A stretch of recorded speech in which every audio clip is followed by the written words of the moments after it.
with Lithuania and Germany.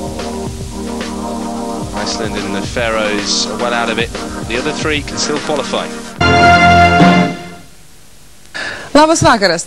Lietuvos futbolininkų triumfų pasibaigė 2004 metų Europos čempionato atrankos rungtynės su Škotijos rinktinė.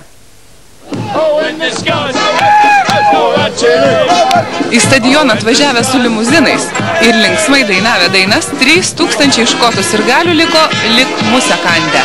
Visas jų linksmumas dingo, kai Lietuvos rinktinė vadovaujama trenerio Algimanto Liubinsko iškovojo antrąją pergalę 5-oje atrankos grupėje.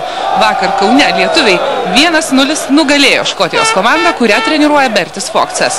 Pergalingą įvartį iš 11 metrų baudinio, kuris buvo skirtas po to, kai savo baudos aikštelėje Škotijos futbolininkai neleistinai pergriovė Darių Masiulevičių, 76 minutę įmušė Tomas Ražanauskas. Tai buvo jau trečiasis Lietuvos rinktinės ir Atėnų Akratitos klubo saugo įvartis šiame atrankos cikle.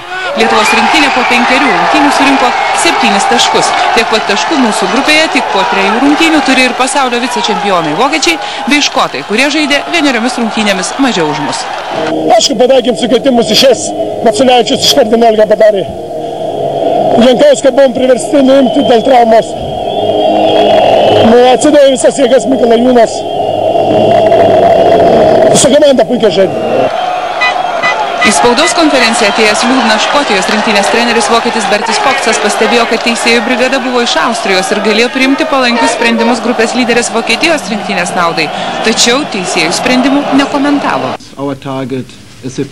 Mūsų tikslas yra atkrintamosios varžybos. Aš nemėgstu jokių diskusijų apie teisėjus. Bet 11 metrų baudinys skirtas neteisingai. Treneris Bertis Foksas kartoja, kad lietuviams labai pasisekė. Lietuvos komanda pradėjo kalbėti apie tai, kaip pirmą kartą istorijoje patekti į Europos čempionatą. Pilname stadione Kaune rungtynės aktyviau pradėjo škotai, surengė kelias pavojingas atakas prie lietuvių vartų. Atsikratę startinio jaudulio, nuo kėlinio vidurio lietuviai išlygino žaidimą. Edgaras Jankauskas griaunamas baudos aikštelėje, bet teisėjas iš Austrijos 11 metrų baudinio neskyrė. Netrukus Jankauskas pavojingai smūgiavo po kampinio. Lietuva nukautavo Škotiją 81 minutę. Darius Masiulevičius griaunamas baudos aikštelėje ir teisėjas skiria 11 metrų baudinį.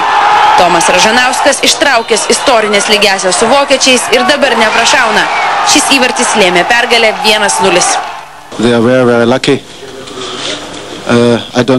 Lietuviams labai pasisekė. Nežinau, ar ten buvo 11 metrų baudinys. Lietuviai tik ir laukė klaidos, kažkas suklydo ir mes pralaimėjome rungtynes. Po rungtynių škotų treneris vis kartojo, kad lietuviams pasisekė. Bet kodėl jo komanda pati nesugebėjo įmušti, aiškinti atsisakė. Lietuvos rinktinės treneris gyrė savo futbolininkus.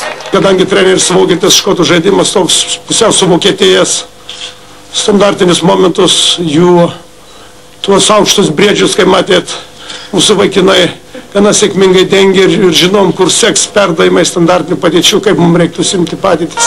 Lietuva grupėje pakilo į 2. vietą, bet yra sužaidusi daugiau rungtynių nei varžovai.